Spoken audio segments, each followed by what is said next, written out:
അലാ ബിദിക്രില്ലാഹി തത്മഇന്നുൽ ഖുലൂബ് എന്നുള്ള ഖുർആൻ ആയത്തിൽ ആയത്ത് കേട്ടിട്ടുണ്ട്, ഓതി കേട്ടിട്ടുണ്ട്. പക്ഷേ അള്ളാന്റെ ദിക്റ് ലാ ഇലാഹ ഇല്ലല്ലാഹ് എന്ന് പറഞ്ഞ് ചൊല്ലുന്നുണ്ട്. പക്ഷേ ഒരു സമാധാനം അതിൽ നിന്ന് കിട്ടുന്നില്ല.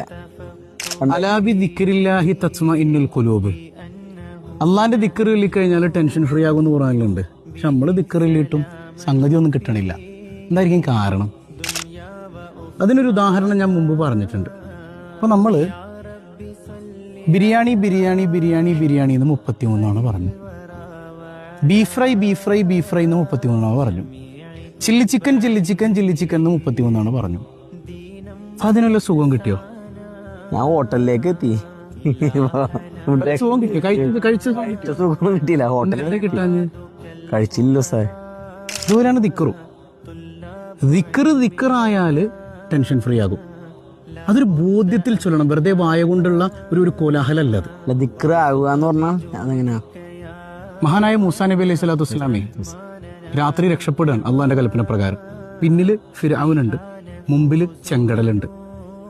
അപ്പോ ഇസ്രായേലികൾ പറയുന്നുണ്ട് മൂസാ നബിയെ നമ്മൾ പെട്ടല്ലോ. അപ്പൊ മൂസാ നബി പറയുന്നൊരു വർത്താനുണ്ട്, കല്ലാ നമ്മൾ പെടൂലല്ലോ.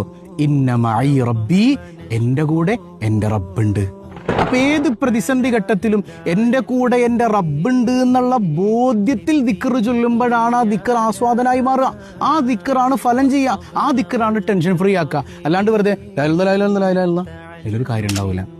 ഇഖ്ലാസോടെ ചിലപ്പോൾ ഒരൊറ്റ ലാ ഇലാഹ ഇല്ലല്ലാഹ് മതിയാകും, എന്റെ കൂടെ എന്റെ നാഥനുണ്ടെന്ന ബോധ്യത്തിൽ. ഇല്ലെങ്കിൽ വെറുതെ ബിരിയാണി എന്ന് പറയണത് പോലെയാകും. നമുക്ക് ബിരിയാണി കഴിക്കണ്ടേ? ലാ ഇലാഹ ഇല്ലല്ലാഹ് വിഴുങ്ങണം, ഹസ്ബി അല്ലാഹ് വിഴുങ്ങണം, സുബ്ഹാനല്ലാഹ് വിഴുങ്ങണം. അപ്പോഴതിന്റെ ഗുണം ഉണ്ടാവുക. മനസ്സിലായോ? ഞങ്ങനെ ഒന്ന് വിഴുങ്ങി നോക്കി ട്രൈ ചെയ്താൽ മതി, നടക്കും ഇൻഷാ അല്ലാഹ്. നല്ല കാര്യം വേണമല്ലേ?